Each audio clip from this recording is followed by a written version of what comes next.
The voicemail stopped me cold. I was standing in the back hallway of my restaurant, still in my chef's whites, holding a stack of invoices I hadn't had time to look at since Tuesday. My phone buzzed in my coat pocket, and I almost let it go to voicemail again. I'd been doing that a lot lately, but something made me stop and listen. It was my mother's voice. She wasn't calling me, she was talking to someone else, and the call had connected by accident. I could hear her clearly, the way you hear someone when they don't know you're listening. Her voice was bright and warm, the version she used for people she wanted to impress. The private dining room holds 80, she was saying. The chef's tasting menu is 7 courses. Nadia's done very well for herself, so we might as well use it. I stood there in that narrow hallway with the invoices in my hand, and I didn't move. Nadia is my name. My mother was describing my restaurant to someone. She was describing the space I had spent 4 years building, the menu I had rewritten 40 times, the dining room I had furnished piece by piece after I sold my car and deferred my student loans for a year. She was describing it the way you describe something that belongs to you. I didn't say anything.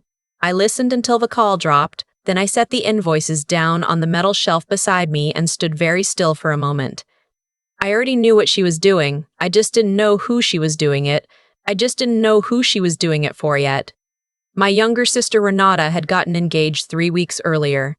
The man she was marrying came from money, which meant his family expected a certain kind of event, an engagement dinner, something elegant, something impressive, something that would signal to their side of the family that Renata had taste. The problem, as I understood it from the group chat I had mostly stopped reading, was that venues in the city were expensive and booked far out. My restaurant was neither expensive nor booked, as far as my family was concerned. Because in their minds, I owed them access to it. That was the calculation they had made, quietly, without ever saying it out loud to me. I should explain something about my family and about myself, because both matter here. I am 31 years old. I grew up in a household that was never quite stable financially, which meant that from a fairly early age, I understood that the adults around me were not going to protect me from that instability. My father worked in sales and had years that were good and years that were not. My mother managed the household and managed it anxiously, which expressed itself as a kind of constant low-level pressure on all of us to perform, to achieve, to reflect well.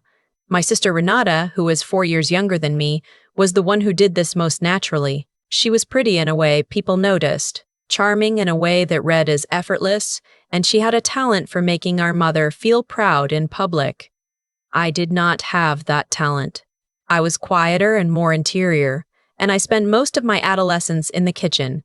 First because it was one of the few places in our house that felt calm, and then because I discovered I was genuinely good at it. I went to culinary school at 22. My parents did not contribute financially. I took out loans, worked 2 jobs, and finished near the top of my class. After that, I spent 5 years working in other people's kitchens, learning the business from the inside, watching what worked and what didn't. I saved aggressively and I opened Maison 43 when I was 29.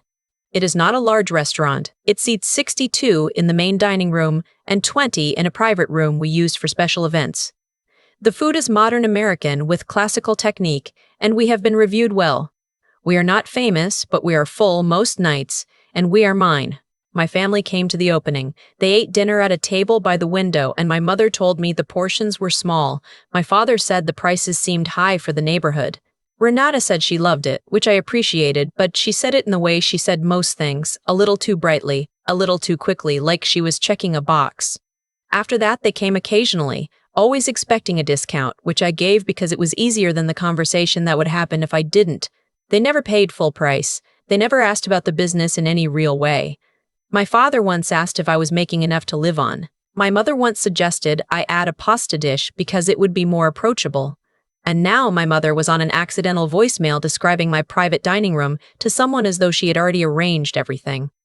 I didn't call her back that night. I went back to my invoices and I finished the evening service and I went home and I thought about what I wanted to do. What I wanted to do, if I'm being honest, was say nothing, the way I had said nothing, the way I had said nothing so many times before. That was my pattern. That was the groove I had worn into myself over years of choosing quiet over conflict with people who would interpret my conflict as aggression and my quiet as agreement. I was good at disappearing into the work. I was good at disappearing into the work. I was good at telling myself it didn't matter. But I was tired. I woke up the next morning and called my restaurant manager, a woman named Priya who had been with me since we opened and whom I trusted completely. I asked her if anyone had contacted us about booking the private room for an engagement dinner. She paused just long enough for me to know the answer before she said it. "Your mother called on Monday," she said. "She said you'd already approved it. She gave me the date and the guest count. I was going to put it on the calendar." "Don't," I said. There was a pause. "Got it," Priya said.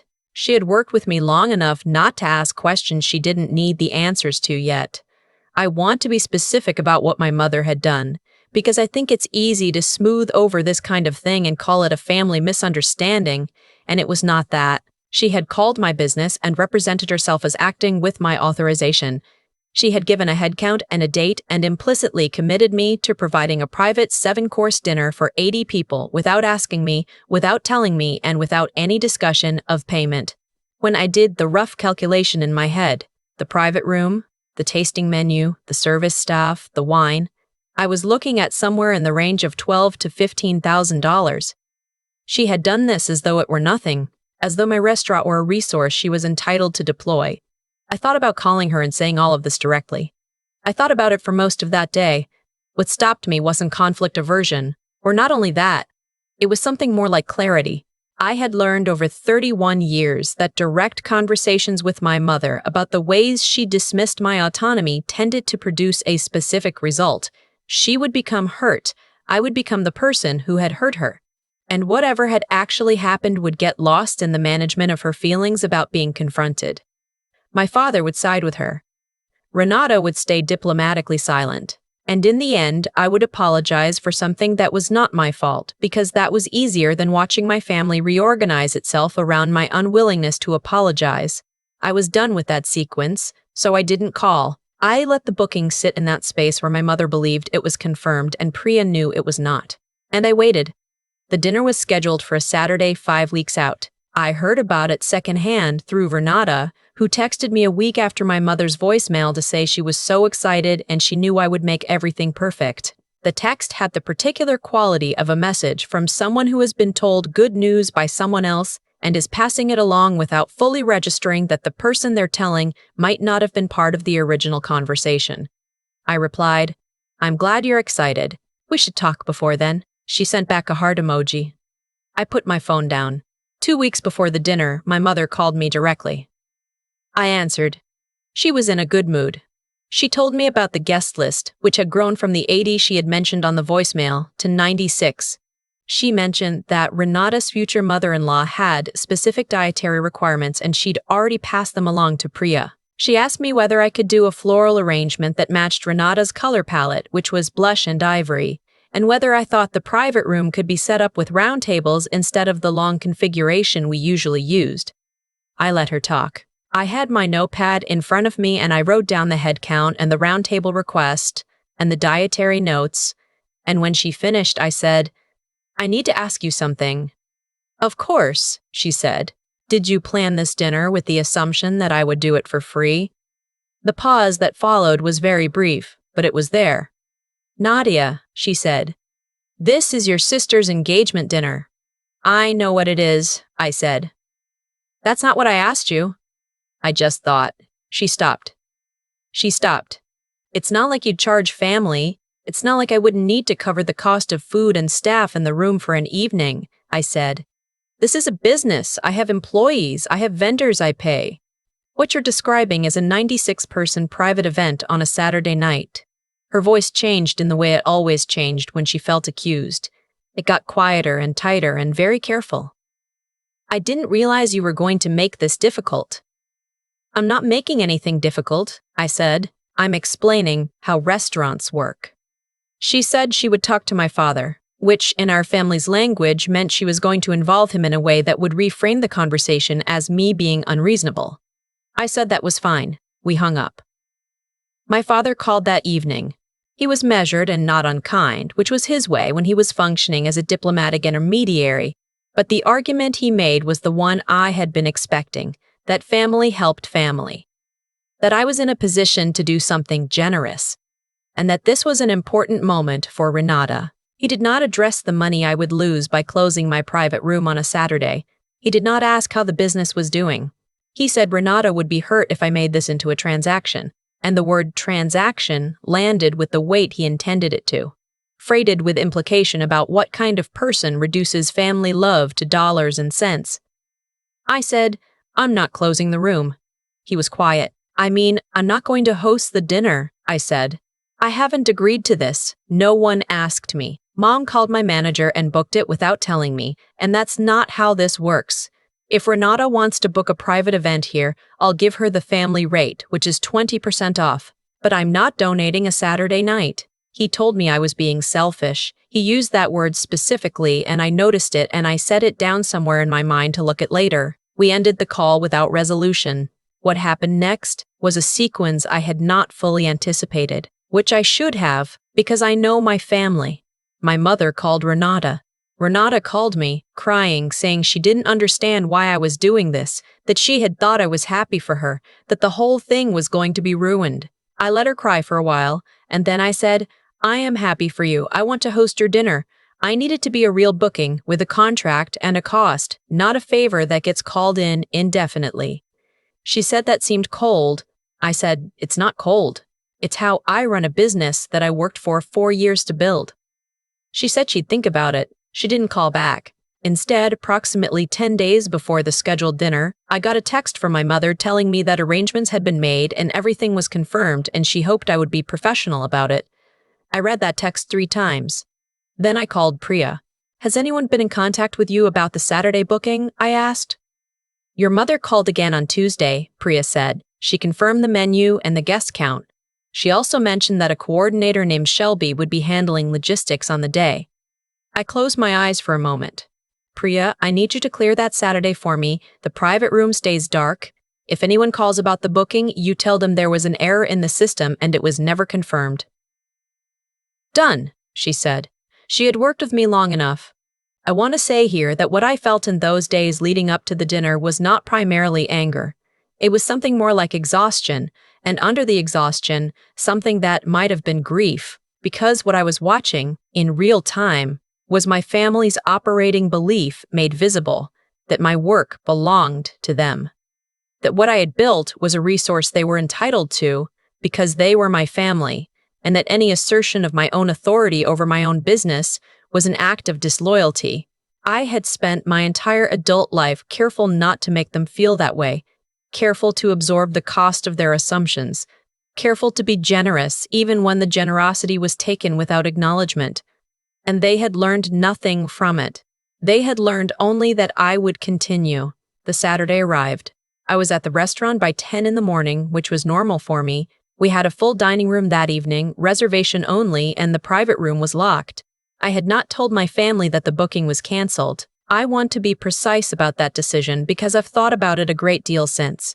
What I was doing was not a trap, exactly. I wasn't trying to humiliate anyone. I was simply no longer managing the consequences of their assumptions. If they showed up expecting a dinner that had never been confirmed, that was the result of their own decision to proceed without asking me. I had told them. They had chosen not to hear it. At 5:15 in the evening, a car pulled up outside the restaurant. I was watching from the front of the house. I saw my mother get out wearing a dress she'd bought for the occasion. My father followed. Then Renata in something cream-colored, her fiancé beside her, and behind them a stream of people I mostly didn't recognize. His family, I assumed, and their friends, and a woman with a clipboard who must have been Shelby the coordinator. They came to the front door. I watched Shelby speak to our host, a young man named Marcus, who had been briefed exactly as much as he needed to be. I watched Marcus's face remain polite and neutral as he explained that there was no reservation for the private room this evening, that in fact the private room was not available, and that there seemed to have been a miscommunication. My mother's face did the thing it does when reality doesn't match her expectation. It went still, and then it got very precise. She asked to speak with management. Marcus came to get me. I came out from the kitchen. I was still in my whites. My hair was pulled back. I had been working since morning and I looked like it, which is to say I looked like a chef in her own restaurant on a busy Saturday, which is what I was. My mother saw me first. Her expression shifted through several things very quickly. My father's face went careful. Renata looked at me and I could see her working out the timeline, the calls, the texts, the calculation of what this moment meant. Shelby, the coordinator, who did not know me and did not know the situation, looked at me with the expression people use when they see someone who doesn't belong. She was holding her clipboard. She had, apparently, been given the impression that the event was fully arranged and that all of this would go smoothly. "Is there a problem?" I said.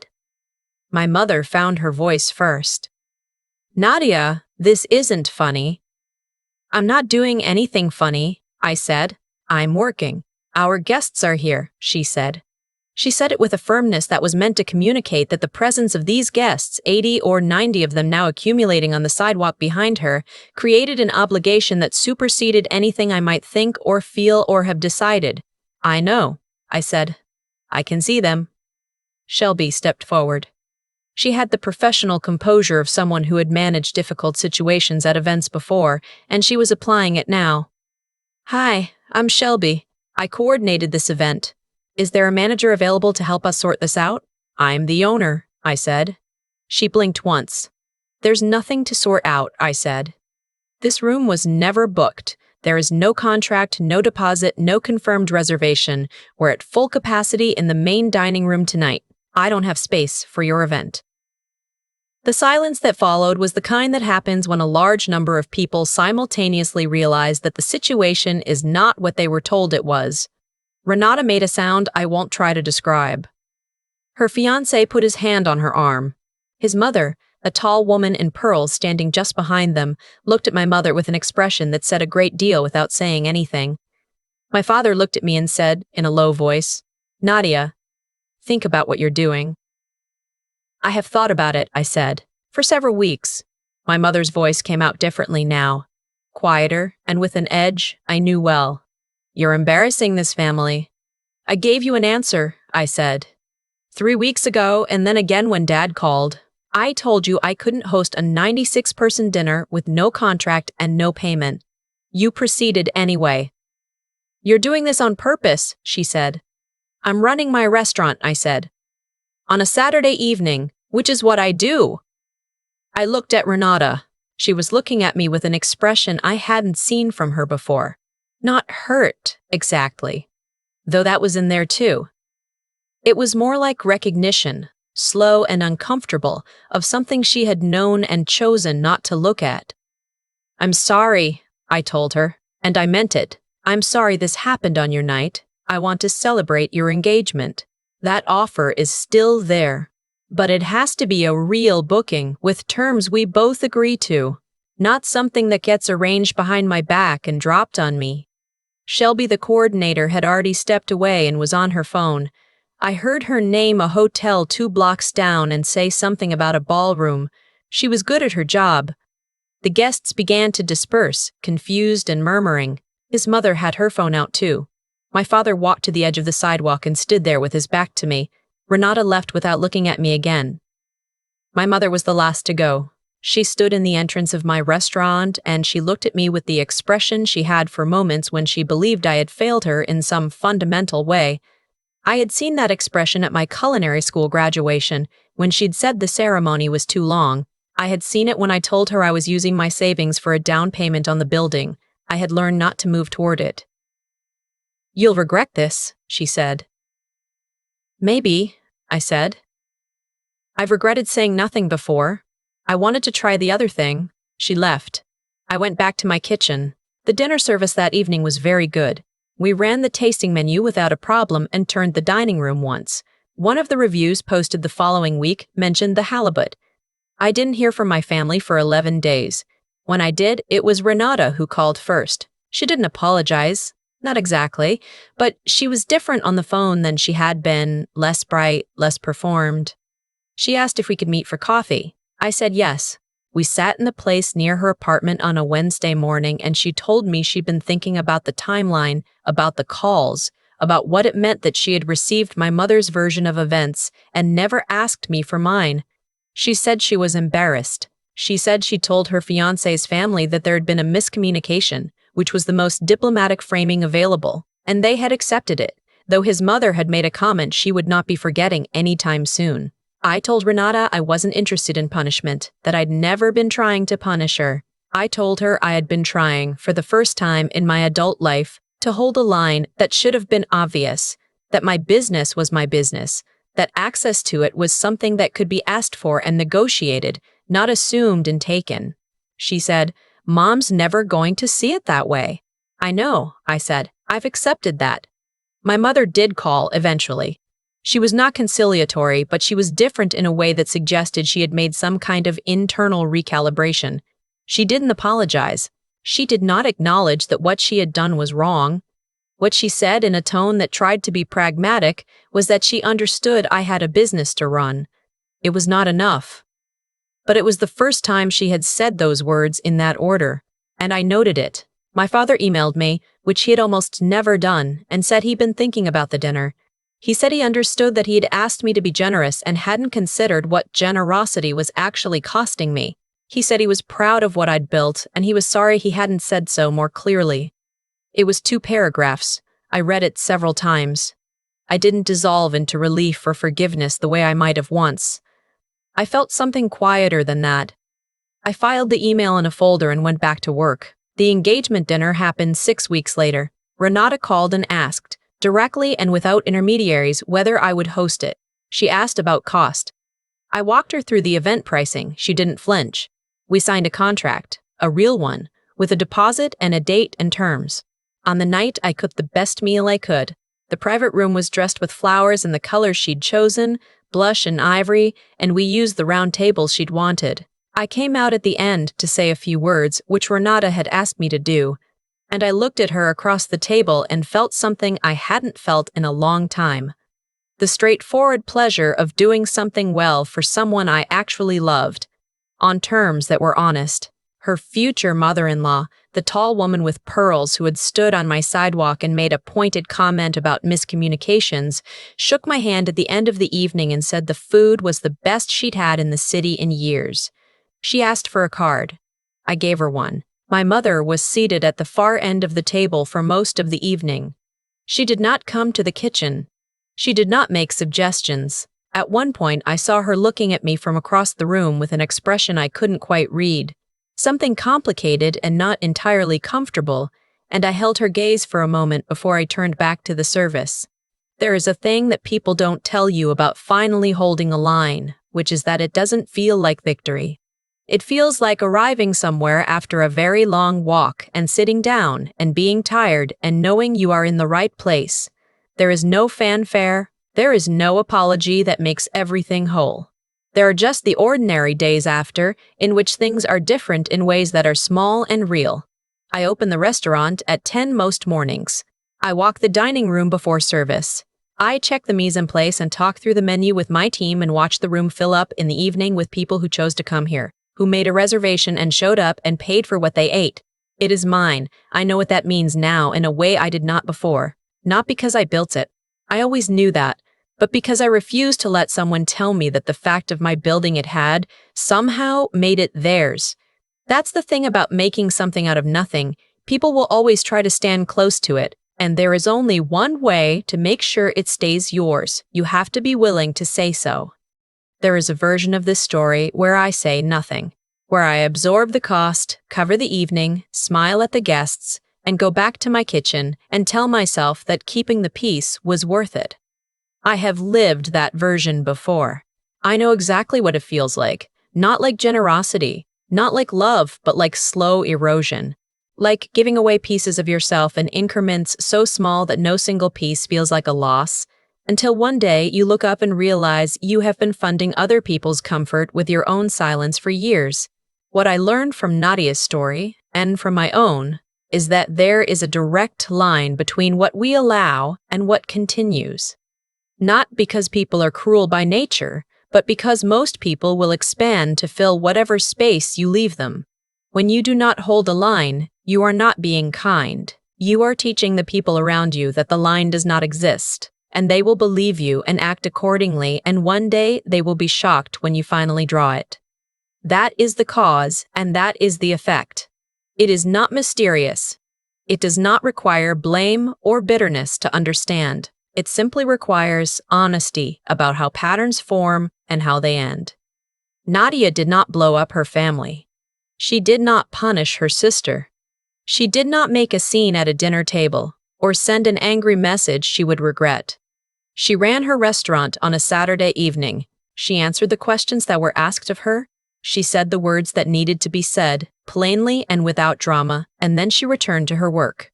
That is not coldness. That is the particular kind of intelligence that comes from knowing the difference between what you owe people and what you have simply been giving them for free. There is real courage in that distinction, not the loud kind of courage that announces itself and wants to be recognized, but the quiet kind, the kind that requires you to sit with someone's disappointment and not immediately move to fix it. To let the consequence land, to trust that reality on its own will do what years of careful explanation never could, and there is an integrity to it as well. Nadia did not lie, she did not manipulate, she simply refused to participate in a fiction her family had been constructing around her. When the fiction collapsed, it collapsed because it had no foundation. It was built entirely on her willingness to go along with it, and the moment that willingness ended, there was nothing left to hold it up. That is what I want to carry forward. Not resentment, not the satisfaction of watching someone be embarrassed, but the clear-eyed understanding that what you build deserves to be treated as yours.